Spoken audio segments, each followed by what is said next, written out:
ਸਤਨਾਮ ਕਰਤਾ ਪੁਰਖ ਨਿਰਭਉ ਨਿਰਵੈਰ ਅਕਾਲ ਮੂਰਤ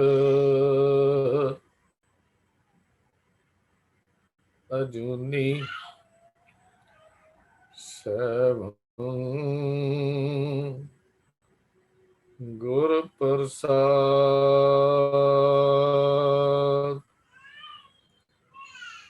ਵਾਹਿਗੁਰੂ ਵਾਹਿਗੁਰੂ ਵਾਹਿਗੁਰੂ ਵਾਹਿਗੁਰੂ ਵਾਹਿਗੁਰੂ ਵਾਹਿਗੁਰੂ।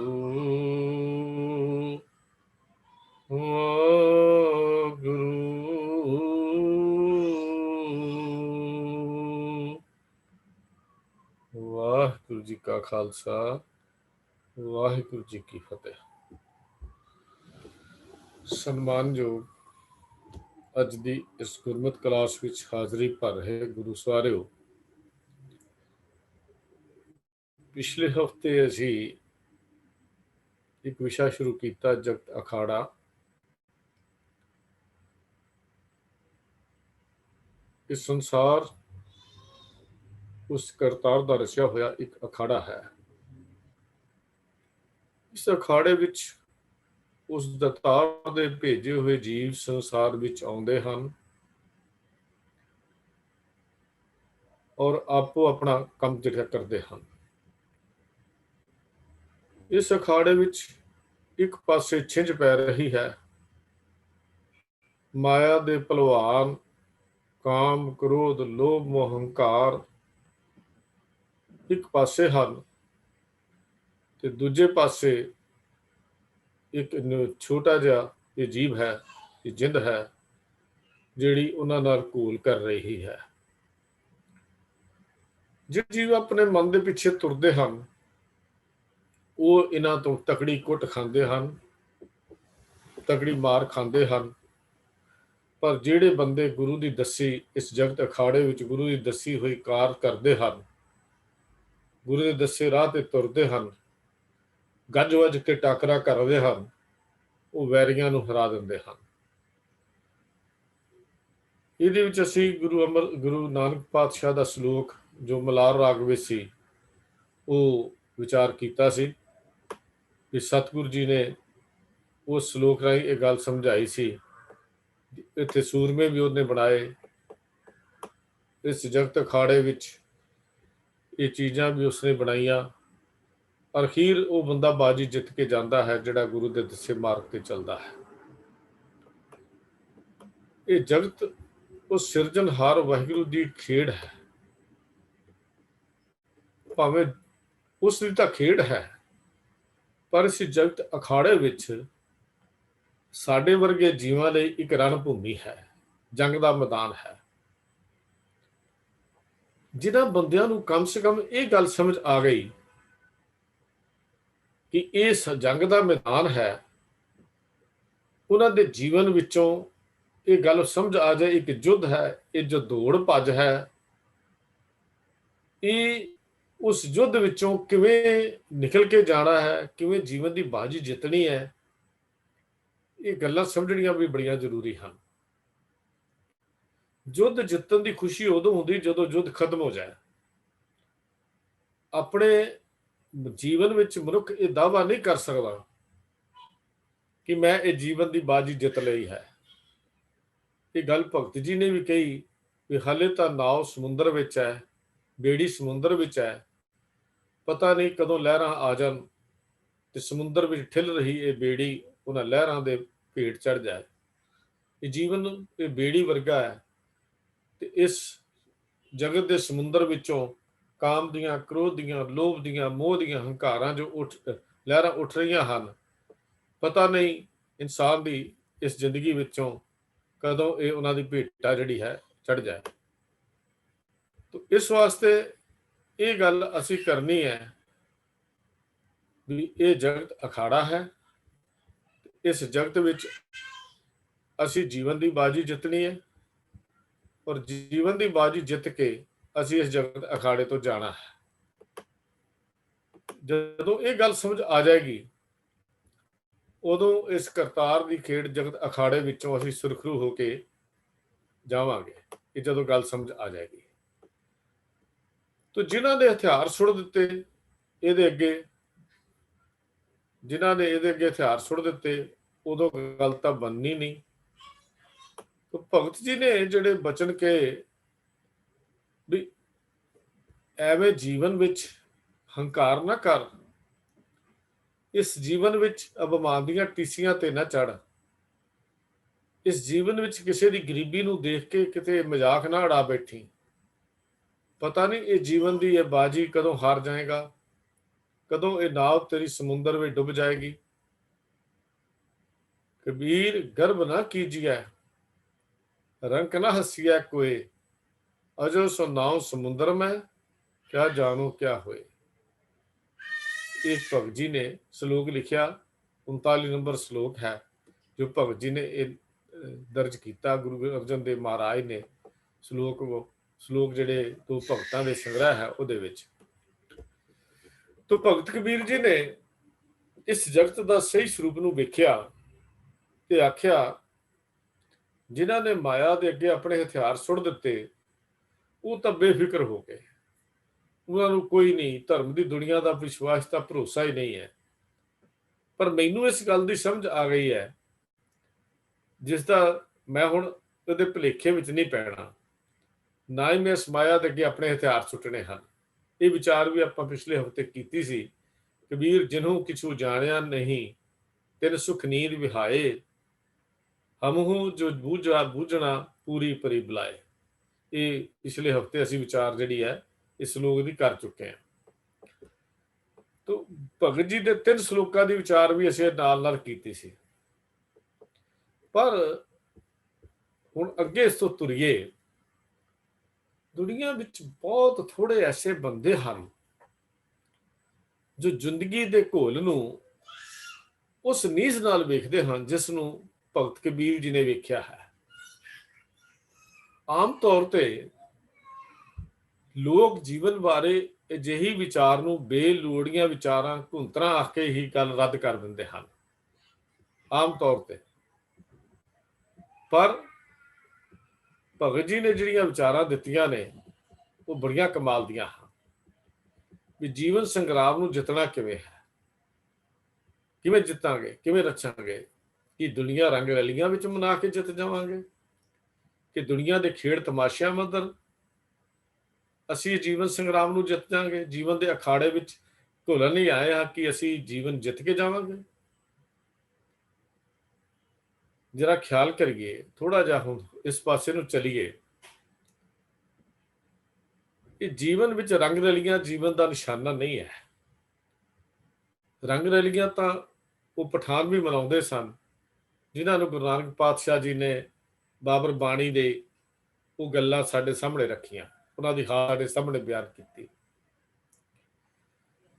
ਅਸਲ ਵਿੱਚ ਜੀਵਨ ਹੈ ਕੀ? ਉਹਨਾਂ ਨੂੰ ਪੁੱਛ ਕੇ ਵੇਖੋ ਜਿਨ੍ਹਾਂ ਨੇ 1947 ਵਿੱਚ ਆਪਣਾ ਘਰ ਘਾਟ ਗਵਾ ਦਿੱਤਾ। ਉਹਨਾਂ ਨੂੰ ਪੁੱਛ ਕੇ ਵੇਖੋ ਜਿਨ੍ਹਾਂ ਨੇ 1975 ਤੋਂ ਲੈ ਕੇ 1995 ਤੱਕ ਆਪਣੇ ਦਿਲਾਂ ਦੇ ਟੁਕੜੇ ਜਿਹੜੇ ਸਨ ਕੌਮ ਦੇ ਲਈ ਮਰਵਾ ਦਿੱਤੇ। ਕਦੀ ਉਹਨਾਂ ਨੂੰ ਪੁੱਛ ਕੇ ਦੇਖੋ ਜੀਵਨ ਕੀ ਕਹਾਣੀ ਹੈ। ਉਹਨਾਂ ਨੂੰ ਦੇਖੋ ਜਿਨ੍ਹਾਂ ਦੇ ਇੱਕ ਪਰਿਵਾਰ ਦੇ ਜੀ ਦੇ ਸਾਰੇ ਮੈਂਬਰ ਜਿਹੜੇ ਸੀ ਮਾਰ ਦਿੱਤੇ ਗਏ। ਕਦੀ ਉਹਨਾਂ ਨੂੰ ਪੁੱਛ ਕੇ ਦੇਖੋ ਜੀਵਨ ਦਾ ਅਖਾੜਾ ਚ ਉਹਨਾਂ ਦੀ ਜ਼ਿੰਦਗੀ ਕਿਹੋ ਜਿਹੀ ਬੀਤਦੀ ਹੈ। ਉਹ ਤਾਂ ਕਹਿਣਗੇ ਜੀਵਨ ਤੱਕ ਦੁੱਖਾਂ ਦੀ ਅਮੁੱਕ ਕਹਾਣੀ ਹੈ। ਜੀਵਨ ਇੱਕ ਲੰਮੀ ਬਿਪਤਾ ਹੈ। ਉਹਨਾਂ ਦੇ ਲਈ ਜੀਵਨ ਉਦੋਂ ਹੀ ਮੁੱਕੇਗਾ ਜਦੋਂ ਮੌਤ ਤੋਂ ਛੁਟਕਾਰਾ, ਜੋ ਮੌਤ ਨਾਲ ਛੁਟਕਾਰਾ ਜੀਵਨ ਤੋਂ ਹੋ ਜਾਏਗਾ। ਬਸ ਭਾਈ, ਜਿੰਨੀ ਛੇਤੀ ਮੌਤ ਆ ਜਾਏ ਓਨਾ ਹੀ ਚੰਗਾ ਹੈ। ਉਹ ਇਹ ਗੱਲ ਕਹਿੰਦੇ ਹਨ। ਹੋਰ ਕੀ ਕਰਨਾ ਜੀਵਨ? ਅਸਾਂ ਤਾਂ ਇਹ ਦੇਖਿਆ ਹੈ ਜੀਵਨ ਹੋਕੇ ਤਰਲੇ ਲਿਲਕੀਆਂ ਧੱਕੇ ਭੁੱਖ, ਨੰਗ, ਸਹਿਮ ਤੇ ਨਰਾਦਰੀ ਤੋਂ ਬਿਨਾਂ ਇਸ ਜੀਵਨ ਅਖਾੜੇ ਵਿੱਚ ਹੋਰ ਕੁਝ ਨਹੀਂ। ਇਹ ਕਿਸ ਤਰ੍ਹਾਂ ਦੇ ਵੀ ਲੋਕ ਹਨ ਇਸ ਜੀਵਨ ਦੇ ਅਖਾੜੇ ਵਿੱਚ ਵਿਚਰਦੇ ਹੋਏ? ਇਹ ਢਹਿੰਦੀ ਕਲਾ ਦੀ ਹਾਲਤ,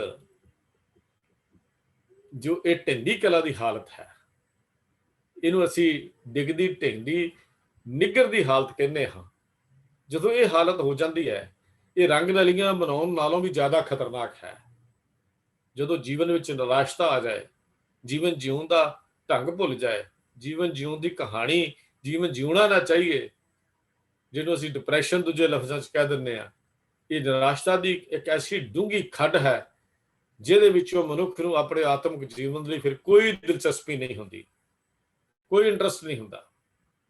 ਉਹਨੂੰ ਕਦੀ ਵੀ ਇਹ ਨਹੀਂ ਹੁੰਦਾ ਕਿ ਮੈਂ ਇਸ ਜੀਵਨ ਦੀ ਬਾਜੀ ਵਿੱਚ ਕੁਝ ਕਰਨਾ ਹੈ, ਜੀਵਨ ਵਿੱਚ ਮੈਂ ਕਰਨ ਆਇਆ ਹਾਂ। ਬਸ ਇਹ ਤਾਂ ਇਵੇਂ ਹੀ ਹੈ ਜਿਵੇਂ ਚੱਲ ਰਹੀ ਜੀਵਨ ਦੀ ਨਦੀ ਦੇ ਕੰਢੇ ਦੇ ਉੱਤੇ ਢਿੱਗਾਂ ਆਪਣੇ ਆਪ ਡਿੱਗਦੀਆਂ ਨੇ ਤੇ ਕੰਢੇ ਤੇ ਖਲੋਤੇ ਹਜ਼ਾਰਾਂ ਹੀ ਦਰਖਤਾਂ ਨੂੰ ਆਪਣੇ ਨਾਲ ਰੋੜ ਕੇ ਲੈ ਜਾਂਦੀਆਂ ਹਨ। ਗੁਰੂ ਅਰਜਨ ਦੇਵ ਪਾਤਸ਼ਾਹ ਜੀ ਨੇ ਮਾਰੂ ਵਾਰ ਦੱਖਣੇ ਦੇ ਵਿੱਚ ਇੱਕ ਬੜਾ ਸੁੰਦਰ ਜ਼ਿਕਰ ਕੀਤਾ ਹੈ। ਕਹਿੰਦੇ ਨੇ, ਢਹਿੰਦੀ ਜਾਏ ਕਰਾਰ, ਵਹਿਣ ਬਹੰਦੇ ਮੈਂ ਡਿਠਿਆ। ਢਹਿੰਦੀ ਜਾਏ ਕਰਾਰ, ਕਰਾਰ ਕਹਿੰਦੇ ਨੇ ਨਦੀ ਦਾ ਕੰਢਾ, ਨਦੀ ਦੇ ਕੰਢੇ ਡਿੱਗ ਰਹੇ ਹਨ। ਕਹਿੰਦੇ ਨੇ ਨਦੀ ਦੇ ਕੰਢੇ ਡਿੱਗ ਰਹੇ ਹਨ, ਢਹਿ ਰਹੇ ਹਨ। ਢਹਿੰਦੀ ਜਾਏ ਕਰਾਰ, ਤੇ ਅੱਗੇ ਕਹਿੰਦੇ ਨੇ ਵਹਿਣ ਬਹੰਦੇ ਮੈਂ ਡਿਠਿਆ। ਭਗਤ ਜੀ ਕਹਿੰਦੇ, ਗੁਰੂ ਅਰਜਨ ਦੇਵ ਪਾਤਸ਼ਾਹ ਕਹਿੰਦੇ, ਮੈਂ ਤਾਂ ਇਸ ਵਹਿਣ ਵਿੱਚ ਡੁੱਬਦੇ ਹੋਏ ਕਈ ਦੇਖੇ ਹਨ ਤੇ ਕਈ ਇਹਦੇ ਚ ਡੁੱਬ ਰਹੇ ਹਨ। ਸਹੀ ਰਹੇ ਅਮਾਨ ਜਿਨ੍ਹਾਂ ਸਤਿਗੁਰ ਭੇਟਿਆ। ਡਿੱਗਦੇ ਬਹੁਤ ਨੇ ਪਰ ਬਚ ਜਾਂਦੇ ਹਨ ਜਿਨ੍ਹਾਂ ਦੇ ਸਤਿਗੁਰ ਨੂੰ ਆਪਣੇ ਜੀਵਨ ਦਾ ਰਹਿਬਰ ਮੰਨ ਲਿਆ ਹੋਵੇ, ਜਿਨ੍ਹਾਂ ਨੇ ਗੁਰੂ ਨੂੰ ਆਪਣੀ ਜੀਵਨ ਦੀ ਹੱਥ ਦੂਰ ਫੜਾ ਦਿੱਤੀ ਹੋਵੇ।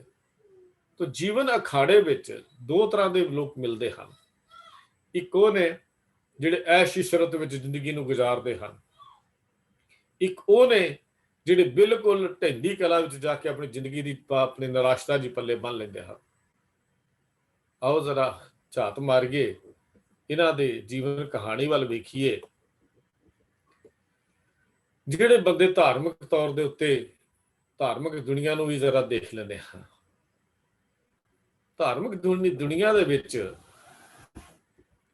ਵਿਚਾਰਵਾਨਾਂ ਨੇ, ਸਿਆਣਿਆਂ ਨੇ ਇਹ ਮਰਿਆਦਾਵਾਂ, ਇਹ ਬਾਣੀ, ਇਹ ਸ਼ਬਦ ਐਵੇਂ ਨਹੀਂ ਰਚ ਦਿੱਤੇ। ਇਹਦੇ ਵਿੱਚ ਬੜਾ ਤੱਤ ਹੈ ਔਰ ਵਿਚਾਰਵਾਨ ਸਿਆਣਿਆਂ ਨੇ ਤੱਤ ਕੱਢ ਕੇ ਕੁਝ ਮਰਿਆਦਾ ਬਣੀਆਂ ਹਨ, ਕੁਝ ਪਰੰਪਰਾਵਾਂ ਦੱਸੀਆਂ ਹਨ, ਕੁਝ ਜੀਵਨ ਦਾ ਢੰਗ ਦੱਸਿਆ ਹੈ। ਔਰ ਇਹ ਵੀ ਗੱਲ ਕਹੀ ਹੈ ਕਿ ਜਿਹੜਾ ਇਸ ਮਰਿਆਦਾ ਤੇ ਤੁਰੇਗਾ ਉਸ ਨੂੰ ਸਵਰਗ ਦਾ, ਬਿਸ਼ਤ ਦਾ ਸੁੱਖ ਆਰਾਮ ਮਿਲੇਗਾ। ਪਰ ਇਹਨਾਂ ਹੱਦਬੰਦੀਆਂ ਨੇ ਪਰਮਾਤਮਾ ਦੇ ਨਾਮ ਵੰਡ ਦਿੱਤੇ, ਪਰਮਾਤਮਾ ਦੇ ਰਹਿਣ ਦੇ ਥਾਂ ਵੀ ਵੰਡ ਦਿੱਤੇ। ਇਸ ਜੀਵਨ ਅਖਾੜੇ ਵਿੱਚ ਕੁਝ ਲੋਕ ਐਸੇ ਵੀ ਹਨ। ਆਪਾਂ ਪਹਿਲਾਂ ਕੀਤਾ ਉਸ ਐਸ਼ੋ ਇਸਰਤ ਵਾਲੇ, ਫਿਰ ਅਸੀਂ ਕੀਤਾ ਢਹਿੰਦੀ ਕਲਾ ਵਾਲੇ, ਡਿਪਰੈਸ਼ਨ ਦੇ। ਤੀਜੇ ਧਾਰਮਿਕ ਦੁਨੀਆ ਦੇ ਵਿੱਚ ਵੀ ਕੁਝ ਇਹੋ ਜਿਹਾ ਵਾਪਰਦਾ ਹੈ ਇਸ ਜੀਵਨ ਅਖਾੜੇ ਵਿੱਚ, ਜਿੱਥੇ ਪਰਮਾਤਮਾ ਨੂੰ ਵੰਡਿਆ ਗਿਆ, ਪਰਮਾਤਮਾ ਦੇ ਰਹਿਣ ਦੇ ਥਾਂ ਵੀ ਵੰਡ ਦਿੱਤੇ ਗਏ। ਇੱਕ ਮੁਸਲਮਾਨ ਆਖਦਾ ਹੈ ਕਿ ਸਿਰਫ ਮਸੀਤ ਹੀ ਖੁਦਾ ਦਾ ਘਰ ਹੈ, ਖੁਦਾ ਮਸੀਤ ਵਿੱਚ ਰਹਿੰਦਾ ਹੈ। ਰੱਬ ਦਾ ਮੁਕਾਮ, ਰੱਬ ਦਾ ਟਿਕਾਣਾ ਪੱਛਮ ਵਾਲੇ ਪਾਸੇ ਹੈ। ਰਮਜ਼ਾਨ ਦੇ ਮਹੀਨੇ ਵਿੱਚ ਰੋਜ਼ੇ ਰੱਖਿਆ ਤੇ ਕਾਬੇ ਦਾ ਹਜ ਕੀਤਿਆਂ ਹੀ ਬਿਸ਼ਤ ਨਸੀਬ ਹੁੰਦਾ ਹੈ।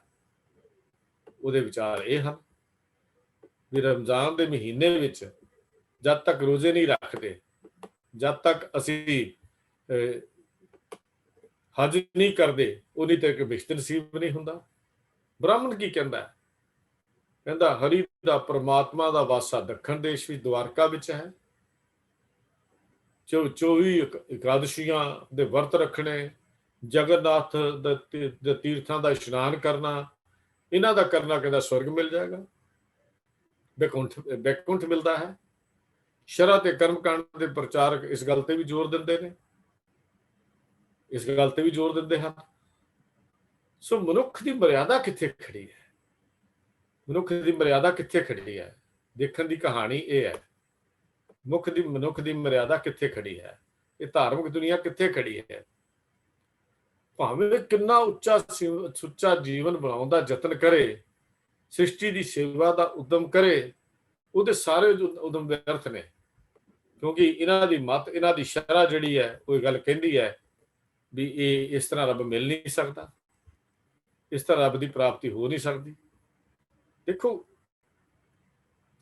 ਉਹ ਕਹਿੰਦਾ ਖੁਦਾ ਦੇ ਘਰ ਖੁਦਾ ਕਾਬੇ ਵਿੱਚ ਵਸਦਾ ਹੈ, ਬਾਕੀ ਦਾ ਮੁਲਕ ਕੀ ਕਿਹੋ ਜਿਹਾ ਹੈ।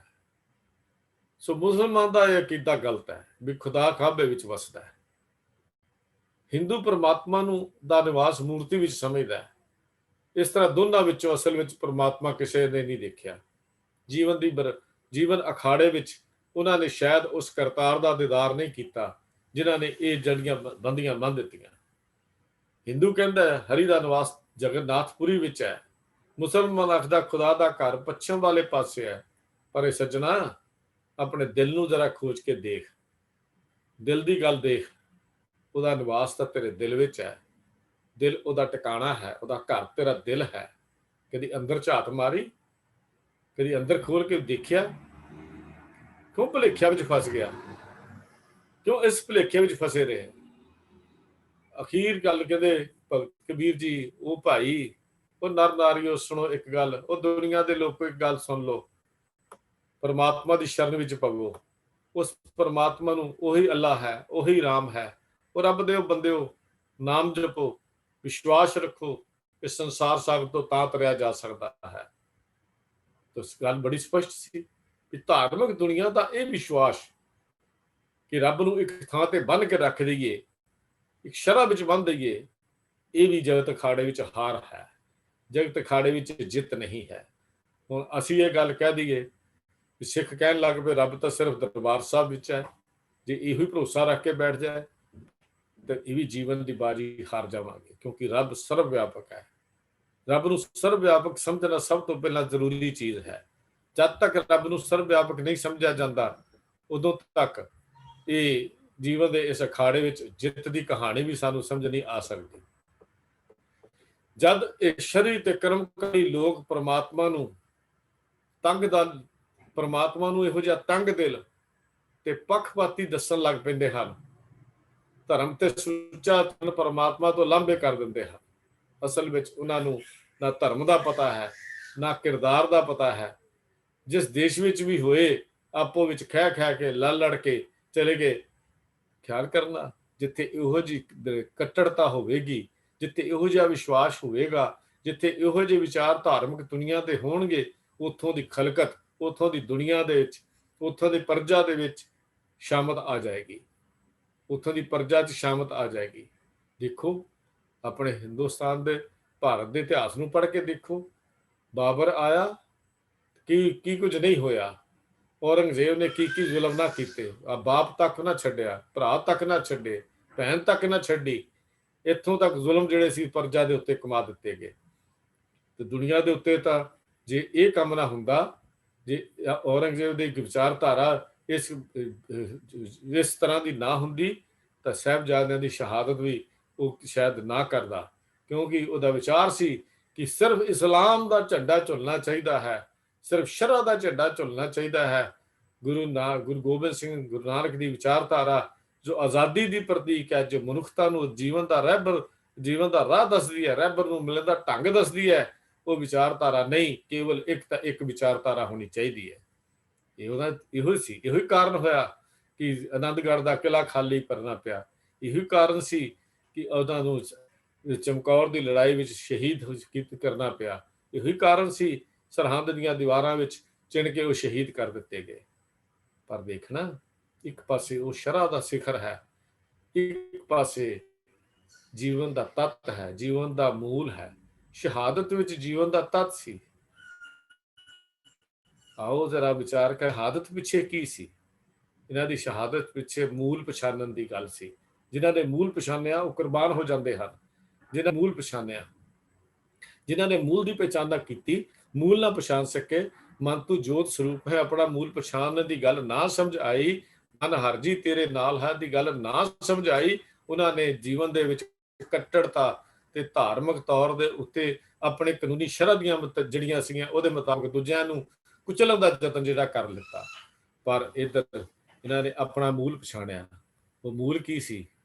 ਇਹਨਾਂ ਦਾ ਮੂਲ ਸੀ ਗੁਰੂ ਨਾਨਕ, ਜਿੱਥੋਂ ਇਹਨਾਂ ਦਾ ਮੂਲ ਸੀ ਬਾਬਰ ਨੂੰ ਜਾਬਰ ਕਹਿਣ ਵਾਲਾ। ਇਹਨਾਂ ਬੱਚਿਆਂ ਦਾ ਮੂਲ ਸੀ ਸੱਚ ਕੀ ਬਾਣੀ ਨਾਨਕ ਆਖੇ, ਸੱਚ ਸੁਣਾਏ ਸੀ ਸੱਚ ਕੀ ਬੇਲਾ। ਇਹਨਾਂ ਬੱਚਿਆਂ ਦਾ ਮੂਲ ਸੀ ਉਹਦੀਆਂ ਕਲ ਕਾਤੀ ਰਾਜੇ ਕਸਾਈ, ਧਰਮ ਪੰਕਰ ਉੜ ਰਿਹਾ, ਕੂੜ ਮਾਵਸ ਸੱਚ ਚੰਦਰਮਾ, ਦਿਸੇ ਨਾਹੀ ਕਹਿ ਚੜਨ ਵਾਲਿਆਂ ਦਾ ਹੋਕਾ ਦੇਣ ਵਾਲਾ। ਇਹਨਾਂ ਬੱਚਿਆਂ ਦਾ ਮੂਲ ਸੀ ਕਿਹੜਾ? ਰਾਜੇ ਹੋਏ ਰਿਸ਼ਵਤੀ, ਕਾਜੀ ਹੋਏ ਰਿਸ਼ਵਤੀ, ਵੱਡੀ ਲੈ ਕੇ ਹੱਕ ਗਵਾਏ। ਇਹਨਾਂ ਦਾ ਮੂਲ ਇਹ ਸੀ। ਇਹਨਾਂ ਦਾ ਸਿਧਾਂਤ ਕੀ ਸੀ? ਇਹਨਾਂ ਦਾ ਮੂਲ ਸੀ ਹਮਾਜ਼ੂ ਦੀ ਬਾਂਹ ਫੜ ਕੇ ਕਹਿਣ ਵਾਲਾ ਕਿ ਓਏ ਇਹ ਕਿਰਪਾਨ ਸ਼ੇਰਸ਼ਾਹ ਸੂਰੀ ਦੇ ਅੱਗੇ ਕਿਉਂ ਝੁਕ ਗਈ? ਫਕੀਰਾਂ ਦੇ ਕਿਰਪਾਨ ਉਠਾਉਣ ਦਾ ਕੀ ਫਾਇਦਾ? ਇਹਨਾਂ ਦਾ ਮੂਲ ਸੀ ਤੱਤੀ ਤਵੀ ਤੇ ਬਹਿਣ ਦਾ। ਇਹਨਾਂ ਦਾ ਮੂਲ ਸੀ ਉਹ ਤੱਤੀ ਤਵੀ ਤੇ ਬੈਠ ਕੇ ਵੀ ਇਹ ਗੱਲ ਕਹਿਣ ਦਾ, ਉਲਾਹਨੋ ਨਾ ਮੈਂ ਕਾਹੂ ਨਾ ਦਿਓ, ਮਨ ਮੀਟ ਤੁਹਾਰੋ ਕੀਓ। ਇਹਨਾਂ ਦਾ ਮੂਲ ਸੀ ਛੇਵੇਂ ਪਾਤਸ਼ਾਹ ਦੇ ਅਕਾਲ ਤਖਤ ਤੇ ਝੁਲਦੇ ਹੋਏ ਮੀਰੀ ਤੇ ਪੀਰੀ ਦੇ ਨਿਸ਼ਾਨਾਂ ਦਾ।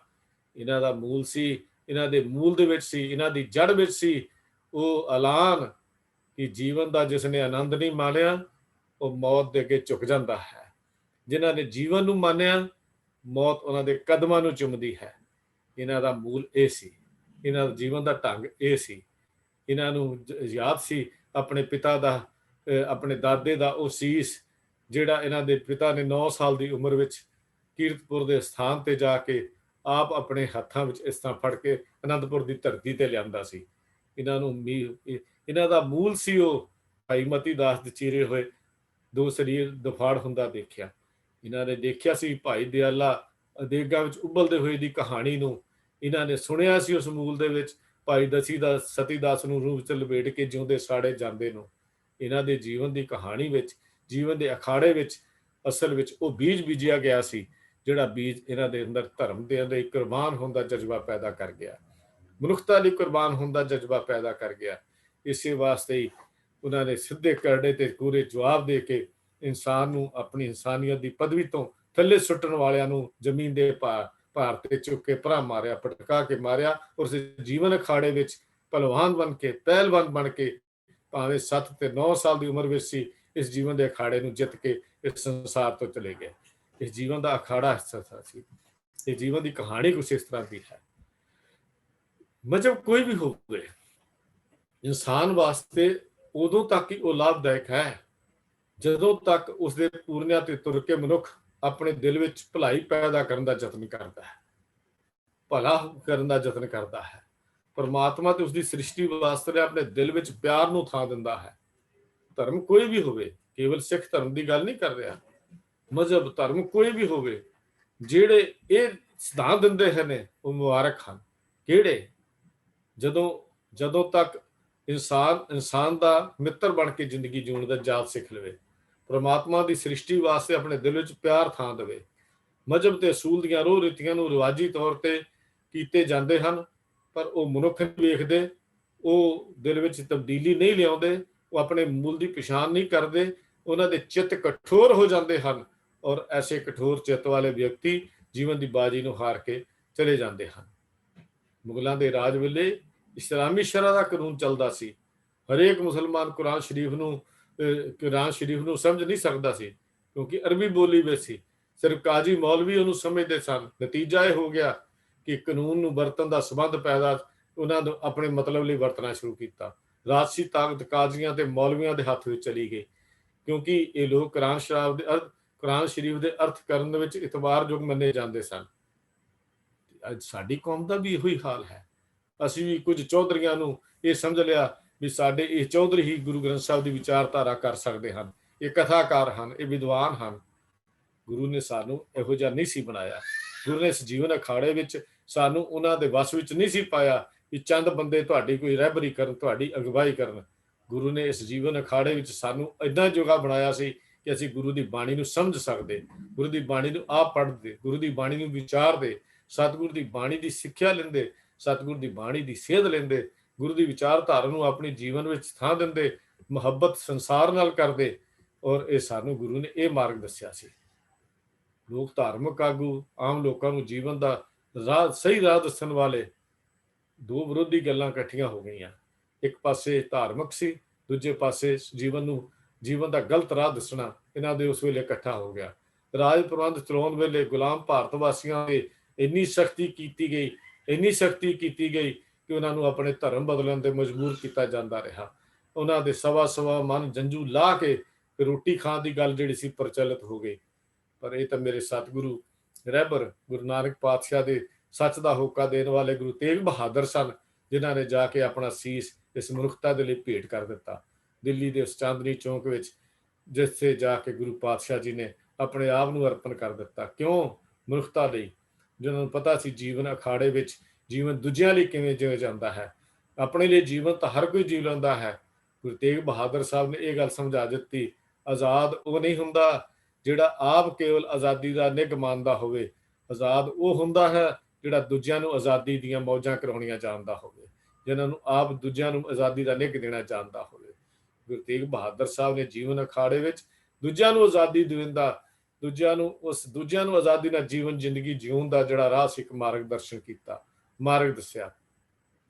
ਗੁਰੂ ਪਾਤਸ਼ਾਹ ਜੀ ਦੀ ਬਾਣੀ ਦੇ ਅੰਦਰ ਭਗਤ ਕਬੀਰ ਜੀ ਨੇ ਬੜਾ ਖੂਬਸੂਰਤ ਨਕਸ਼ਾ ਖਿੱਚਿਆ। ਉਸ ਵਕਤ ਦੇ ਕਾਜ਼ੀਆਂ ਦਾ ਤੇ ਮੌਲਵੀਆਂ ਦਾ ਇਹ ਹਾਲਤ ਦੇਖ ਕੇ ਭਗਤ ਕਬੀਰ ਜੀ ਨੇ ਕਿਹਾ, ਮਜ਼ਹਬ ਦੀ ਰੋਹ ਰੀਤੀ, ਬਾਂਗ, ਨਿਵਾਜ, ਹੱਜ, ਉਹ ਭਾਈ ਇਹਨਾਂ ਨੇ ਤਾਂ ਦਿਲ ਦਾ ਸਾਫ਼ ਹੋਣਾ ਸਿਖਾਉਣਾ ਸੀ।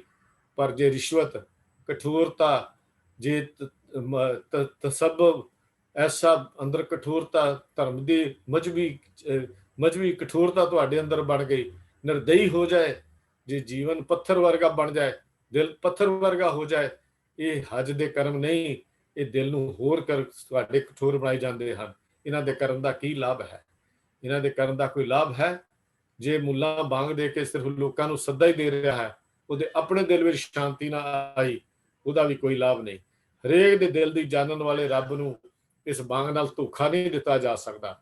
ਜਿਹਦਾ ਇਹ ਅਖਾੜਾ ਰਚਿਆ ਹੋਇਆ ਹੈ, ਜਿਹੜਾ ਇਹ ਜਗਤ ਅਖਾੜਾ ਬਣਾਇਆ ਹੋਇਆ ਹੈ, ਉਸ ਮਾਲਕ ਨੂੰ ਧੋਖਾ ਨਹੀਂ ਦਿੱਤਾ ਜਾ ਸਕਦਾ ਵੀ ਕੋਠੇ ਤੇ ਚੜ੍ਹ ਕੇ ਬਾਂਗਾਂ ਦੇਣ ਨਾਲ, ਆਪਣੀ ਬਾਂਗ ਦੇਣ ਨਾਲ, ਹੋਕਾ ਦੇਣ ਦੇ ਨਾਲ ਅੰਦਰ ਸ਼ਾਂਤੀ ਨਾ ਮਿਲੀ ਤਾਂ ਫਿਰ ਉਸ ਦਾ ਕੋਈ ਲਾਭ ਨਹੀਂ ਹੈ। ਹਰੇਕ ਦੇ ਲਈ ਜਾਣਨ ਵਾਲੇ ਪਰਮੇਸ਼ਰ ਨੂੰ ਕਦੀ ਤੂੰ ਇਹਨਾਂ ਗੱਲਾਂ ਨਾਲ ਨਹੀਂ ਪਾ ਸਕਦਾ। ਗੁਰੂ ਪਾਤਸ਼ਾਹ ਨੇ ਇਹ ਗੱਲ ਵੀ ਸਮਝਾ ਦਿੱਤੀ, ਭਗਤ ਕਬੀਰ ਜੀ ਨੇ ਵੀ ਗੱਲ ਸਮਝਾ ਦਿੱਤੀ।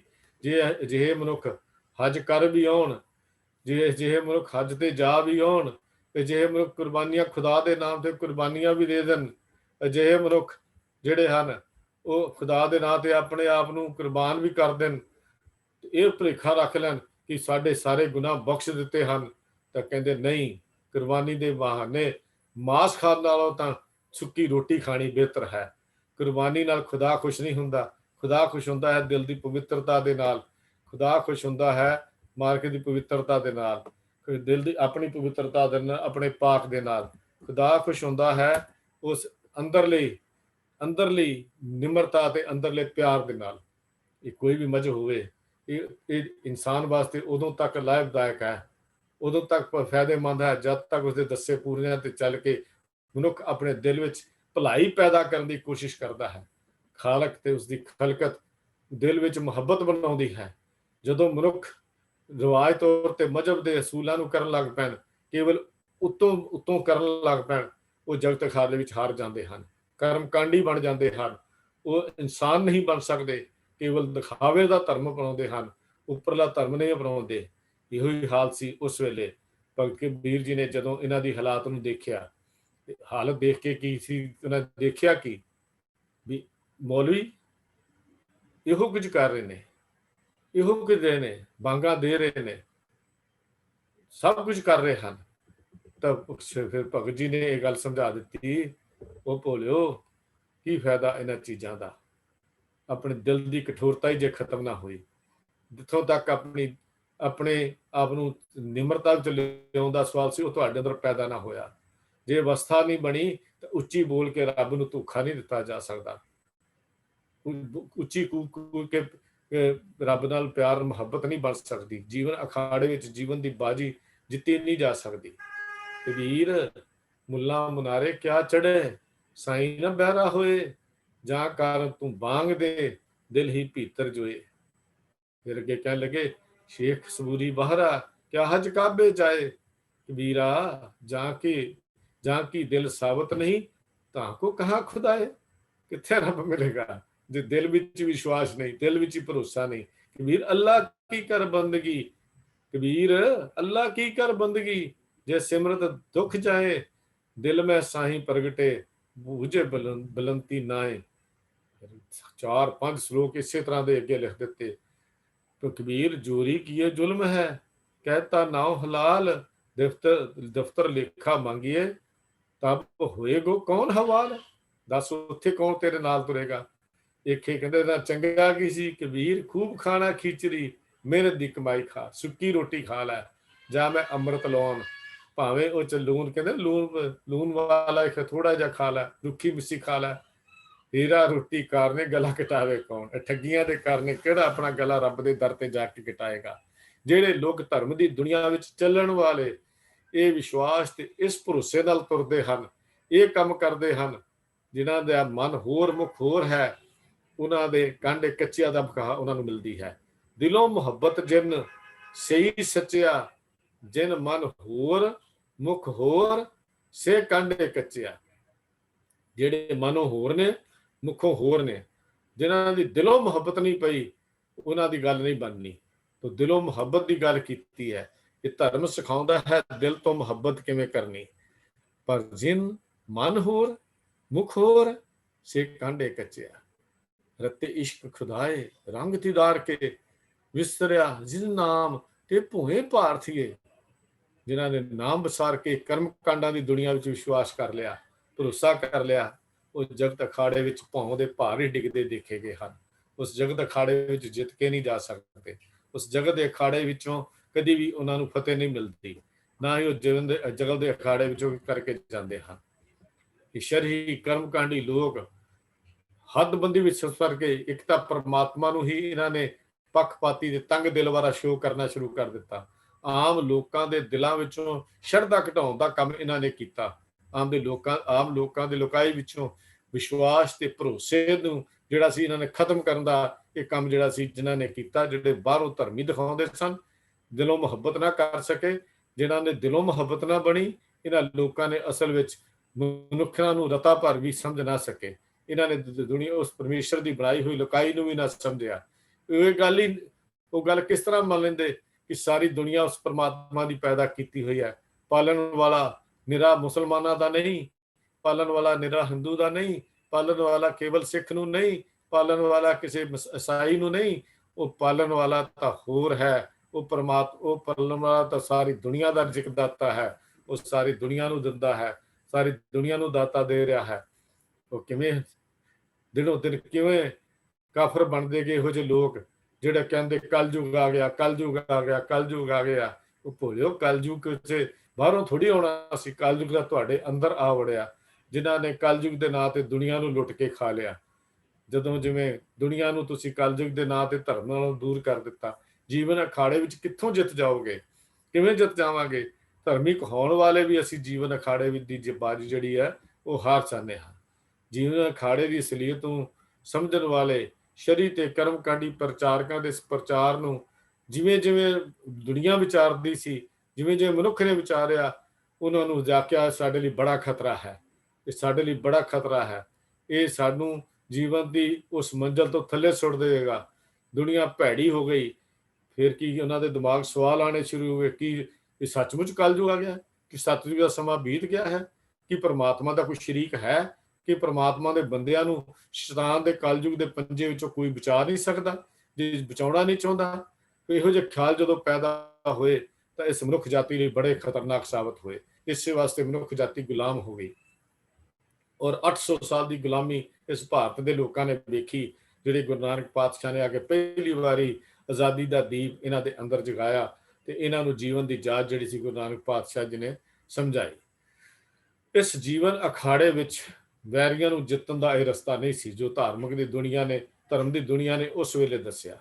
ਗੁਰੂ ਨਾਨਕ ਪਾਤਸ਼ਾਹ ਨੇ ਆ ਕੇ ਇਸੇ ਗੱਲ ਨੂੰ ਹੀ ਲੋਕਾਂ ਦੇ ਸਾਹਮਣੇ ਰੱਖਿਆ। ਉਹ ਕਿਉਂ ਡਰਦੇ ਹੋ ਮੌਤ ਤੋਂ? ਜੀਵਨ ਦੀ ਜਾਚ ਸਿੱਖੋ। ਕਿਉਂ ਡਰਦੇ ਹੋ ਇਹਨਾਂ ਧਾਰਮਿਕ ਆਗੂਆਂ ਤੋਂ? ਆਪਣੇ ਆਪ ਤੇ ਆਪ ਨਿਰਭਰ ਹੋਵੋ। ਕਿਉਂ ਇਹਨਾਂ ਦੀ ਗੁਲਾਮੀ ਧਰਮ ਦੀ ਦੁਨੀਆ ਵਿੱਚ ਇਹਨਾਂ ਦੇ ਮੌਲਵੀ ਤੇ ਪੰਡਤ ਦੀ ਗੁਲਾਮੀ ਨੂੰ ਪ੍ਰਵਾਨ ਕੀਤਾ ਹੈ। ਤੁਸੀਂ ਆਪ ਸਭ ਕੁਝ ਕਰਨ ਜੋਗੇ ਹੋ। ਇਹਨਾਂ ਨੂੰ ਆਪ ਪੜ੍ਹੋ, ਆਪ ਸਮਝੋ, ਇਹਨਾਂ ਨੂੰ ਆਪ ਸਮਝੋ, ਆਪਣੇ ਜੀਵਨ ਤੇ ਲਾਗੂ ਕਰੋ। ਸੱਚਮੁੱਚ ਅੱਜ ਦਾ ਸਿੱਖ ਵੀ ਤਾਂ ਇਹੋ ਕੁਝ ਕਰ ਰਿਹਾ। ਮੁੱਲ ਦੇ ਪਾਠ ਕਰਵਾ ਲਏ, ਮੁੱਲ ਦੇ ਅਖੰਡ ਪਾਠ ਕਰਵਾ ਲਏ, 48 ਘੰਟਿਆਂ ਦਾ ਇੰਜੈਕਸ਼ਨ ਲਵਾ ਲਿਆ ਤੇ ਇਹ ਸੋਚੇ ਕਿ ਅਸੀਂ ਇਸ ਜੀਵਨ ਅਖਾੜੇ ਵਿੱਚ ਬੜਾ ਕੁਝ ਖੱਟ ਲਿਆ। ਕੁਝ ਨਹੀਂ ਖੱਟਿਆ ਸਿਵਾਏ ਉਹਨਾਂ ਲੋਕਾਂ ਦੇ ਜੋ ਉਹ ਕੁਝ ਕਰਦੇ ਸਨ, ਬਾਂਗਾਂ ਦਿੰਦੇ ਸਨ, ਉਹ ਕੁਝ ਕਰਦੇ ਸਨ ਜੋ ਅੰਦਰੋਂ ਕੱਚੇ ਸਨ, ਉਹ ਕੁਝ ਜੋ ਉਹ ਲੋਕ ਜਿਹੜੇ ਉਸ ਵੇਲੇ ਧਰਮ ਦਾ ਢੰਡੋਰਾ ਦੇਣ ਵਾਲੇ ਸਨ, ਅਸੀਂ ਵੀ ਉਹਨਾਂ ਵਰਗੇ ਬਣ ਕੇ ਖੜੇ ਹੋ ਗਏ। ਗੁਰੂ ਨਾਨਕ ਸਾਨੂੰ ਕਿਸੇ ਦਾ ਗੁਲਾਮ ਨਹੀਂ ਬਣਾਇਆ। ਗੁਰੂ ਨਾਨਕ ਸਾਨੂੰ ਆਪਣੇ ਆਪ ਵਿੱਚ ਇਸ ਜੀਵਨ ਅਖਾੜੇ ਵਿੱਚ ਤੁਹਾਡੇ ਨਾਲ ਹੋਰ ਕਿਸੇ ਨੇ ਨਹੀਂ ਖੜੇ ਹੋਣਾ। ਤੁਹਾਡੇ ਨਾਲ ਕੇਵਲ ਤਾਂ ਕੇਵਲ ਉਸ ਅੱਲਾ ਦੀ, ਉਸ ਪਰਮਾਤਮਾ ਦੀ, ਉਸ ਪਰਮੇਸ਼ਰ ਦੀ ਯਾਦ ਤੇ ਬੰਦਗੀ ਨੇ ਖੜੇ ਹੋਣਾ, ਜਿਨ੍ਹਾਂ ਨਾਲ ਇਸ ਕਾਮਦਿਕ ਵੈਰੀਆਂ ਨੂੰ, ਜਿਹੜੇ ਇਸ ਅਖਾੜੇ ਵਿੱਚ ਮਾਲਕ ਨੇ ਭੇਜੇ ਹੋਏ ਹਨ, ਉਹਨਾਂ ਨੂੰ ਮਾਰ ਸਕਦੇ ਹਨ। ਗੁਰੂ ਨਾਨਕ ਪਾਤਸ਼ਾਹ ਨੇ ਸਿੱਧ ਗੋਸ਼ਟੀ ਬਾਣੀ ਨੂੰ ਦੇਖੋ, ਉਹਨਾਂ ਨੇ ਦੱਸਿਆ ਕਿ ਪਰਮਾਤਮਾ ਨੇ ਸ੍ਰਿਸ਼ਟੀ ਬਣਾਈ ਹੈ, ਇਸ ਵਾਸਤੇ ਬਣਾਈ ਹੈ ਕਿ ਮਨੁੱਖ ਮਨੁੱਖਤਾ ਦੀ ਚੋਟੀ ਤੇ ਪਹੁੰਚ ਸਕੇ। ਜਦੋਂ ਸਿੱਧ ਗੋਸ਼ਟੀ ਗੁਰੂ ਨਾਨਕ ਸਾਹਿਬ ਦੀ ਬਾਣੀ ਨੂੰ ਵਿਚਾਰਦੇ ਹਾਂ ਤੇ ਸਤਿਗੁਰੂ ਜੀ ਨੇ ਇਹ ਗੱਲ ਸਮਝਾਈ ਸੀ ਕਿ ਪਰਮਾਤਮਾ ਨੇ ਸ੍ਰਿਸ਼ਟੀ ਬਣਾਈ ਹੈ, ਦੁਨੀਆ ਰਚੀ ਹੈ, ਸੰਸਾਰ ਇਸ ਕੱਚ ਕੇ ਰਚਿਆ ਕਿ ਮਨੁੱਖ ਮਨੁੱਖਤਾ ਦੀ ਚੋਟੀ ਦੇ ਉੱਤੇ ਪਹੁੰਚ ਸਕੇ। ਜਗਤ ਵਿੱਚ ਉਤਪਤੀ ਤੇ ਨਾਸ਼ ਗੁਰਮੁਖਤਾ ਦੇ ਵਾਸਤੇ ਹੀ ਬਣੀ ਹੈ। ਇਹ ਉਤਪਤੀ ਹੁੰਦੀ ਰਹੇਗੀ, ਇਹ ਨਾਸ਼ ਹੁੰਦੀ ਰਹੇਗੀ। ਮਨੁੱਖ ਸਤਿਗੁਰ ਦੇ ਸ਼ਬਦ ਦੇ ਰਾਹੀਂ ਪਰਮਾਤਮਾ ਨਾਲ ਪਿਆਰ ਪਾ ਕੇ ਪਰਮਾਤਮਾ ਦੇ ਰੰਗ ਵਿੱਚ ਰੰਗਿਆ ਜਾਵੇ, ਇੱਜ਼ਤ ਨਾਲ ਘਰ ਪਹੁੰਚਦਾ ਹੈ। ਉਹ ਜੀਵਨ ਅਖਾੜੇ ਵਿੱਚ ਆਪਣੀ ਬਾਜੀ ਜੋਤ ਜਾਂਦਾ ਹੈ। ਪਰ ਇਹ ਉਸਦੀ ਭੱਜਣ ਦੀ ਘੜਨ ਦੀ ਜਿਹੜੀ ਦੌੜ ਹੈ ਮੁੱਕ ਜਾਂਦੀ ਹੈ। ਸਿੱਧ ਗੋਸ਼ਟ ਦੀ ਬਾਣੀ ਨੂੰ ਪੜ੍ਹ ਕੇ ਦੇਖੋ, ਗੁਰਮੁਖ ਧਰਤੀ ਸਾਚੇ ਸਾਜੀ। ਜਦੋਂ ਅਸੀਂ ਪੜ੍ਹਦੇ ਹਾਂ 30ਵੀਂ ਪੌੜੀ ਸਿੱਧ ਗੋਸ਼ਟ ਦੇ ਵਿੱਚ, ਗੁਰਮੁਖ ਧਰਤੀ ਸਾਚੇ ਸਾਜੀ, ਇਸ ਮੈਂ ਉਪਤ ਖੱਪਰ ਸੋ ਬਾਜੀ, ਗੁਰ ਕਾ ਸ਼ਬਦ ਰਪੇ ਰੰਗ ਲਾਏ, ਸਾਚ ਰਤੋਂ ਪਤ ਸਿਉ ਘਰ ਜਾਏ, ਸਾਚ ਸ਼ਬਦ ਬਿਨ ਪਤ ਨਹੀਂ ਪਾਵੇ, ਨਾਨਕ ਬਿਨ ਨਾਵੇਂ ਕਿਉਂ ਸਾਚ ਸਮਾਵੇ। ਦੇਖੋ ਕਿੰਨਾ ਕਮਾਲ ਦਾ ਬੋਲ ਗੁਰੂ ਪਾਤਸ਼ਾਹ ਜੀ ਲਿਖਦੇ ਹਨ। ਸਤਿਗੁਰੂ ਜੀ ਦੇ ਬੋਲ ਕਿੰਨੇ ਕਮਾਲ ਦੇ ਹਨ। ਕਹਿੰਦੇ ਨੇ ਕਿਸ ਵਾਸਤੇ ਧਰਤੀ ਸਾਜੀ ਹੈ, ਕਿਸੇ ਵਾਸਤੇ ਇਹ ਜਿੰਨੀ ਆ ਉਪਤ ਖਪਤ ਹੁੰਦੀ ਰਹੇਗੀ। ਗੁਰ ਕੇ ਸ਼ਬਦ ਰਪੇ ਰੰਗ ਲਾਏ, ਸਾਚ ਰਤੋਂ ਪਤ ਸਿਉ ਘਰ ਜਾਏ। ਬਸ ਆਹ ਹੀ ਕਹਾਣੀ ਹੈ ਜੋ ਗੁਰੂ ਨਾਨਕ ਪਾਤਸ਼ਾਹ ਨੇ ਦੱਸੀ। ਜਿਸ ਨੇ ਗੁਰੂ ਦੇ ਸ਼ਬਦ ਨਾਲ ਪ੍ਰੀਤ ਪਾ ਲਈ, ਗੁਰੂ ਦਾ ਸ਼ਬਦ, ਗੁਰੂ ਦਾ ਸੁਨੇਹਾ ਮੰਨ ਲਿਆ, ਗੁਰੂ ਦੇ ਦੱਸੇ ਮਾਰਗ ਤੇ ਚੱਲ ਪਿਆ, ਜਿਸ ਨੇ ਇਹਦੇ ਚ ਰੰਗ ਨਾਲ, ਪ੍ਰੀਤ ਨਾਲ, ਜੋੜ ਪ੍ਰੇਮ ਨਾਲ ਜਿਸ ਨੇ ਇਸ ਗੁਰੂ ਦੇ ਸ਼ਬਦ ਨੂੰ ਸਮਝ ਲਿਆ, ਉਹ ਕੀ ਹੋਇਆ? ਉਹ ਪਤ ਨਾਲ ਆਪਣੇ ਘਰ ਵੀ ਜਾਂਦਾ ਹੈ, ਜੀਵਨ ਦੀ ਬਾਜੀ ਜਿੱਤ ਕੇ ਜਾਂਦਾ ਹੈ, ਜੀਵਨ ਅਖਾੜੇ ਵਿੱਚ ਬਾਹਾਂ ਉਲਾਰ ਕੇ ਜਾਂਦਾ ਹੈ। ਕਿਹੜੇ ਸਾਜ ਸ਼ਬਦ ਬਿਨ ਪਤ ਨਹੀਂ ਪਾਵੇ। ਔਰ ਇਹ ਵੀ ਗੱਲ ਨਾਲ ਗੁਰੂ ਨਾਨਕ ਪਾਤਸ਼ਾਹ ਨੇ ਕਹਿ ਦਿੱਤੀ, ਓਏ ਸਿੱਧੋ ਤੁਸੀਂ ਘਰ-ਬਾਰ ਛੱਡਿਆ, ਸ਼ਬਦ ਛੱਡਿਆ, ਔਰ ਐਲਾਨ ਹੈ ਮੇਰਾ ਕਿ ਸ਼ਬਦ ਤੋਂ ਬਿਨਾ ਪਤ ਨਹੀਂ ਪਰਮੇਸ਼ਰ ਦੇ ਦੁਆਰ ਵਿੱਚ, ਜਦ ਤੱਕ ਗੁਰੂ ਦੇ ਹੁਕਮ ਵਿੱਚ ਚੱਲਣਾ ਨਾ ਸਿੱਖੇ। ਤੇ ਕਹਿੰਦੇ ਨਾਨਕ ਬਿਨ ਨਾਵੇਂ ਕਿਉਂ ਸਾਚ ਸਮਾਵੇ। ਕਿਵੇਂ ਸੰਭਵ ਹੈ ਕਿ ਉਹਦਾ ਨਾਮ ਜਪਣ ਤੋਂ ਬਗੈਰ, ਉਹਦੀ ਯਾਦ ਤੋਂ ਬਗੈਰ ਮਨੁੱਖ ਜਿਹੜਾ ਹੈ ਉਹ ਸੱਚੇ ਦੇ ਵਿੱਚ ਲੀਨ ਹੋ ਜਾਏ। ਹੁਣ ਤੱਕ ਤਾਂ ਜੋ ਕੁਝ ਸੰਸਾਰ ਵਿੱਚ ਹੁੰਦਾ ਸੀ ਉਹ ਟੂਏ ਟਿੱਬਿਆਂ ਵਾਲਾ ਹੁੰਦਾ ਸੀ। ਉਸ ਨੂੰ ਪੈਰਲਲ ਪੱਧਰਾ ਕਰਨ ਦਾ ਢੰਗ ਜਿਹੜਾ ਸੀ ਗੁਰੂ ਨਾਨਕ ਪਾਤਸ਼ਾਹ ਜੀ ਨੇ ਆ ਕੇ ਦੱਸਿਆ। ਇਸ ਜੀਵਨ ਨੂੰ ਪੱਧਰਾ ਕਿਵੇਂ ਕਰਕੇ ਚੱਲਿਆ ਜਾਏ। ਪਰਮਾਤਮਾ ਨੇ ਸਾਰੀ ਸ੍ਰਿਸ਼ਟੀ ਦੇ ਧਨ ਪਦਾਰਥ ਜੀਵਾਂ ਲਈ ਸਾਂਝੇ ਵਰਤਣ ਲਈ ਦਿੱਤੇ ਸਨ, ਪਰ ਜੀਵਾਂ ਨੇ ਵਖੇਵੇਂ ਬਣਾ ਕੇ ਧਰਤੀ ਨੂੰ ਇੱਕ ਨਰਕ ਬਣਾ ਕੇ ਰੱਖ ਦਿੱਤਾ। ਇਸ ਧਰਤੀ ਨੂੰ ਵੀ ਜਗਤ ਅਖਾੜੇ ਨੂੰ ਇੱਕ ਨਰਕ ਬਣਾ ਕੇ ਰੱਖ ਦਿੱਤਾ। ਤੰਗਦਿਲੀ, ਸਵਾਰਥ ਦੀ ਭਾਰੀ ਭਟਕਣਾ ਵਿੱਚ ਦੁਨੀਆ ਭੁੱਲ ਗਈ ਕਿ ਵੰਡ ਛਕਣਾ ਕੀ ਹੁੰਦਾ ਹੈ, ਭੁੱਲ ਗਈ ਸਰਬੱਤ ਦਾ ਭਲਾ ਕੀ ਹੁੰਦਾ ਹੈ। ਸਵਾਰਥ ਤੇ ਤੰਗਦਿਲੀ ਵਿੱਚ ਰਾਗ ਗਾਉਣਾ ਹੀ ਲੋਕ ਸਮਝਦੇ ਸਨ। ਸਵਾਰਥ ਤੇ ਤੰਗਦਿਲੀ ਵਿੱਚ ਲੋਕਾਂ ਨੇ ਇਹ ਗੱਲ ਨਾ ਸਮਝੀ।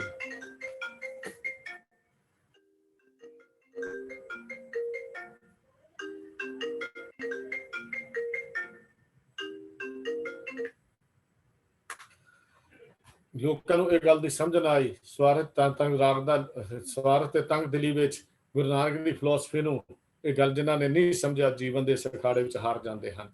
ਇਨਸਾਨ ਦੀ ਨਿੱਘਰੀ ਆਤਮਿਕ ਹਾਲਤ ਪਰਮਾਤਮਾ ਦੇ ਸਾਹਮਣੇ ਪੇਸ਼ ਕਰਕੇ ਗੁਰੂ ਨਾਨਕ ਦੇਵ ਮਹਾਰਾਜ ਨੇ ਅਰਦਾਸ ਕੀਤੀ, ਉਹ ਦਾਤਾ ਮਨੁੱਖ ਦੇ ਅੰਦਰੋਂ ਇਹ ਵਿਤਕਰਾ ਦੂਰ ਕਰ ਤੇ ਸਮਝਾ ਕਿ ਸੋਹੜੀ ਵਤ ਸਭ ਕੁਝ ਸਾਂਝੀ, ਪੇ ਵਿਗੜੇ ਧਨ ਵਖੇ, ਆਪ ਕੁਚੱਜੀ ਦੋਸ਼ ਨਾ ਦਿਓ, ਜਾਣਾ ਨਾਹੀਂ ਰੱਖੇ ਮੇਰੇ ਸਾਹਿਬਾ, ਉਹ ਆਪੇ ਭਰਮ ਭੁਲਾਣੀ, ਅੱਖਰ ਲਿਖੇ ਸਹੀ ਗਾਵਾਂ, ਅਵਰ ਨਾ ਜਾਣਾ ਬਾਣੀ।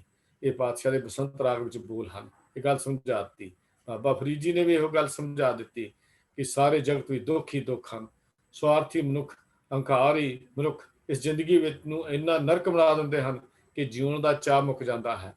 ਇਸ ਦੁੱਖ ਕਲੇਸ਼ ਦੇ ਮਿਟਾਉਣ ਵਾਸਤੇ ਸ਼ੇਖ ਫਰੀਦ ਜੀ ਨੇ ਸਿਰਫ ਬੰਦਿਆ, ਮਨ ਨੂੰ ਪੱਧਰਾ ਕਰ, ਮਨ ਨੂੰ ਮੈਦਾਨ ਕਰ, ਮਨ ਦੇ ਵਿੱਚੋਂ ਉੱਚੇ ਨੀਵੇਂ ਵਿਤਕਰੇ ਦੂਰ ਕਰ ਦੇ। ਜੇ ਕਰ ਸਕੇ ਤਾਂ ਤੇਰੇ ਜੀਵਨ ਵਿੱਚ ਦੋਜ਼ਖ ਦੀ ਅੱਗ, ਤੇਰੇ ਜੀਵਨ ਵਿੱਚ ਵਿਕਾਰਾਂ ਦੀ ਅੱਗ ਬਿਲਕੁਲ ਨਹੀਂ ਬਲੇਗੀ।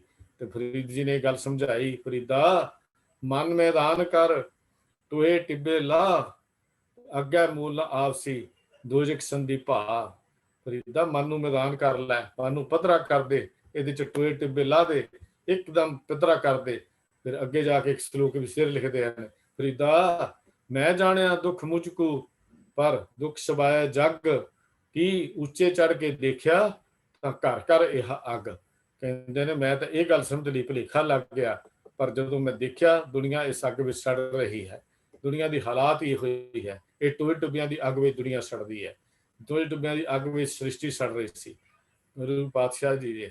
ਤੇ ਫਿਰ ਅੱਗੇ ਜਾ ਕੇ ਬਾਬਾ ਫਰੀਦ ਜੀ ਨੇ ਇਸੇ ਗੱਲ ਨੂੰ ਬੜੇ ਪਿਆਰ ਨਾਲ ਇਹ ਗੱਲ ਸਮਝਾ ਦਿੱਤੀ ਵੀ ਇੱਥੇ ਦੂਜਿਆਂ ਨੂੰ ਟੋਇਆਂ ਵਿੱਚ ਪੈਰਾਂ ਵਿੱਚ ਲਤਾੜਨ ਦੀ ਮੂਰਖਤਾ ਛੱਡੋ। ਜਿਉਂ-ਜਿਉਂ ਦੂਜਿਆਂ ਨੂੰ ਲਤਾੜ ਕੇ ਆਪ ਵੱਡਾ ਬਣਨ ਦੀ ਕੋਸ਼ਿਸ਼ ਕਰਾਂਗੇ, ਜਗਤ ਵਿੱਚ ਵੈਰ ਤੇ ਈਰਖਾ ਤੇ ਨਫ਼ਰਤ ਦੀ ਅੱਗ ਹੋਰ ਬਲਦੀ ਜਾਏਗੀ। ਸਾਰੀ ਖਲਕ ਵਿੱਚ ਰੱਬ ਨੂੰ ਵੇਖੋ। ਤੇ ਇਹ ਗੱਲ ਕਹਿ ਦਿੱਤੀ ਸ਼ੇਖ ਫਰੀਦ ਜੀ ਨੇ, ਫਰੀਦਾ ਖਾਲਕ ਖਲਕ ਮੈਂ, ਖਲਕ ਵਸੇ ਰੱਬ ਮਾਹੇ, ਬੰਦਾ ਕਿਸ ਨੂੰ ਆਖੀਏ ਜਾਂ ਤਿਸ ਬਿਨ ਕੋਈ ਨਾ ਹੈ। ਦੱਸ ਕਿਸ ਨੂੰ ਮੰਦਾ ਕਹੀਏ, ਖਲਕ ਵਿੱਚ ਰੱਬ ਵਸਦਾ ਹੈ। ਦੇਖ ਲਓ ਸ੍ਰਿਸ਼ਟੀ ਨਿੱਘਰ ਰਹੀ ਸੀ, ਉਚਾਈ ਵੱਲ ਜਾ ਰਹੀ ਹੈ। ਵਿਤਕਰੇ ਪੈਦਾ ਕਰਨ ਵਾਲਾ ਹੁਣ ਸਭ ਕੁਝ ਦੂਰ ਹੋ ਗਿਆ। ਸਾਰੀ ਖਲਕਤ ਨਾਲ ਪਿਆਰ ਕਰਨ ਦੀ ਜਾਚ ਸਿਖਾ ਦਿੱਤੀ ਗੁਰੂ ਨਾਨਕ ਦੇਵ ਪਾਤਸ਼ਾਹ ਨੇ। ਇਹ 'ਚ ਹੁਣ ਕੋਈ ਸ਼ੱਕ ਨਹੀਂ। ਫਿਰ ਸਾਡੀ ਇਸ ਆਤਮਿਕ ਹੁਲਾਰੇ ਆਉਣ ਲੱਗ ਪਏ, ਆਤਮਿਕ ਆਨੰਦ ਜਿਹੜਾ ਸੀ ਆਉਣ ਲੱਗ ਪਿਆ, ਔਰ ਜੀਵਨ ਦੀ ਬਾਜੀ ਇਨਸਾਨ ਜਿਹੜਾ ਸੀ ਇੱਥੋਂ ਜਿਹੜਾ ਹੈ ਉਹ ਚੱਲ ਕੇ ਅਗਰ ਆਪਣੇ ਜੀਵਨ ਦੀ ਬਾਜੀ ਜਿਹੜੀ ਹੈ ਉਹ ਜਿੱਤ ਗਿਆ। ਇਸ ਜਗਤ ਦੇ ਅਖਾੜੇ ਵਿੱਚ 4 ਕਿਸਮ ਦੇ ਖਿਆਲਾਂ ਵਾਲੇ ਬੰਦਿਆਂ ਦਾ ਆਪਾਂ ਜ਼ਿਕਰ ਕੀਤਾ ਹੈ। ਇੱਕ ਮਾਇਆਧਾਰੀ ਲੋਕ ਜੋ ਧਨ ਪਦਾਰਥ ਨੂੰ ਕਾਮਯਾਬੀ ਦਾ ਮਾਪਦੰਡ ਮੰਨਦੇ ਹਨ। ਵਿਪਤਾ ਮਾਰੇ ਉਹ ਬੰਦੇ ਜੋ ਜੁਆਰੀਏ ਵਾਂਗ ਢੇਰੀ ਢਾਹ ਲੈਂਦੇ ਹਨ। ਸ਼ਰਈ ਤੇ ਕਰਮਕਾਂਡੀ ਲੋਕ ਜਿਹੜੇ ਕਿਸੇ ਪ੍ਰਲੋਕ ਦੇ ਬਿਹਸਤ ਸੁਰਗ ਦੀਆਂ ਆਸਾਂ ਵਿੱਚ ਦਿਨ ਗੁਜ਼ਾਰਦੇ ਹਨ। ਤੇ ਚੌਥੇ ਹਨ ਉਹ ਬੰਦੇ ਜੋ ਸਿਰਫ ਖਲਕਤ ਦੀ ਸੇਵਾ, ਦੁਨੀਆ ਦੀ ਸੇਵਾ ਆਪਣੇ ਜੀਵਨ ਦਾ ਆਦਰਸ਼ ਮੰਨਦੇ ਹਨ ਤੇ ਸ਼ਖਸੀ ਤੇ ਆਤਮਿਕ ਜੀਵਨ ਨੂੰ ਜੀਵਨ ਅਖਾੜੇ ਵਿੱਚ ਉਹ ਕੋਈ ਥਾਂ ਨਹੀਂ ਦਿੰਦੇ। ਪਰ ਕੇਵਲ ਸੇਵਾ ਤੱਕ ਹੀ ਜੀਵਨ ਸਮਝ ਨਹੀਂ, ਇੱਥੇ ਤੱਕ ਇਹ ਗੱਲ ਮੁੱਕ ਨਹੀਂ ਜਾਂਦੀ।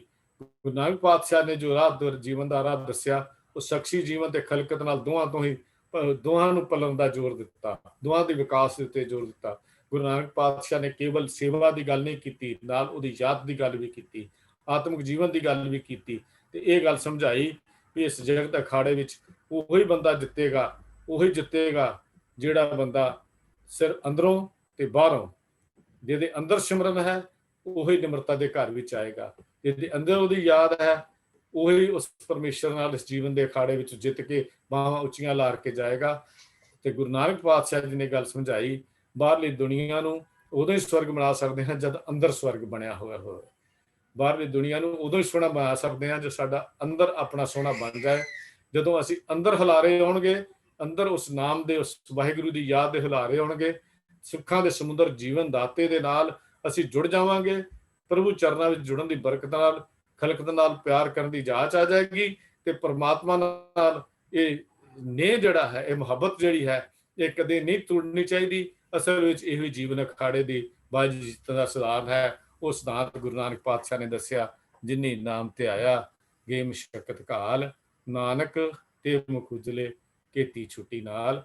ਜਿਨ੍ਹਾਂ ਨੇ ਇੱਥੇ ਉਸ ਵਾਹਿਗੁਰੂ ਦੇ ਨਾਮ ਵਿੱਚ ਆਪਣਾ ਚਿੱਤ ਜੋੜਿਆ, ਅੰਦਰ ਵੀ ਸੁਰਖਰੂ ਹੋਇਆ, ਸੋਹਣਾ ਬਣਿਆ ਤੇ ਸੰਸਾਰ ਦੀ ਫੁਲਵਾੜੀ ਨੂੰ ਵੀ ਸੋਹਣਾ ਬਣਾ ਦਿੱਤਾ, ਉਹ ਮੁੱਖ ਉਚਰ ਲੈ ਕੇ ਸਾਈਂ ਦੇ ਦਰ ਤੇ ਜਾਂਦੇ ਹਨ। ਜੀਵਨ ਅਖਾੜੇ ਵਿੱਚ ਆਪਣੇ ਜੀਵਨ ਦੀ ਬਾਜੀ ਨੂੰ ਜਿੱਤ ਕੇ ਵਿੱਚ ਦੁਨੀਆ ਸੇਵ ਕਮਾਈਏ ਤਾਂ ਦਰਗਾਹ ਵੈਸਣ ਪਾਈਏ, ਕਹੋ ਨਾਨਕ ਬਾਂਹ ਲੁਡਾਈਏ। ਬਸ ਬਾਹਾਂ ਉਲਾਰ ਕੇ ਕਹਿੰਦੇ ਆਪਣੇ ਉਸ ਮਾਲਕ ਦੇ ਘਰ ਵਿੱਚ ਪਹੁੰਚ ਜਾਂਦੇ ਹਨ। ਇਹੋ ਹੀ ਢੰਗ ਹੈ ਜੀਵਨ ਅਖਾੜੇ ਨੂੰ ਜਿੱਤਣ ਦਾ। ਕੋਸ਼ਿਸ਼ ਕਰੀਏ ਇਸ ਜੀਵਨ ਅਖਾੜੇ ਨੂੰ ਅੰਦਰ ਤੇ ਬਾਹਰ ਦੀ ਸਜਾਵਟ ਕਰਕੇ, ਅੰਦਰ ਵਾਹਿਗੁਰੂ ਦੀ ਯਾਦ, ਤੇ ਬਾਅਦ ਉਹਦੀ ਖਲਕਤ ਨਾਲ ਮੁਹੱਬਤ ਦਿਲ ਵਿੱਚੋਂ ਟੋਏ ਤੇ ਟਿੱਬਿਆਂ ਦਾ ਫਰਕ ਭਾਵ ਖਤਮ ਕਰਕੇ ਉਸ ਮਾਲਕ ਦੀ ਬਣਾਈ ਹੋਈ ਸ੍ਰਿਸ਼ਟੀ ਨਾਲ ਮੁਹੱਬਤ ਕਰਦੇ ਹੋਏ ਅਸੀਂ ਆਪਣਾ ਲੋਕ ਪਰਲੋਕ ਸੁਹੇਲਾ ਕਰੀਏ। ਇੰਨੇ ਵਚਨ ਪ੍ਰਵਾਨ ਕਰਨੇ ਜੀ। ਭੁੱਲ ਚੁੱਕ ਦੀ ਖਿਮਾ। ਨਾਰ ਸਾਹਿਬ ਫਤਿਹ ਬੁਲਾਓ।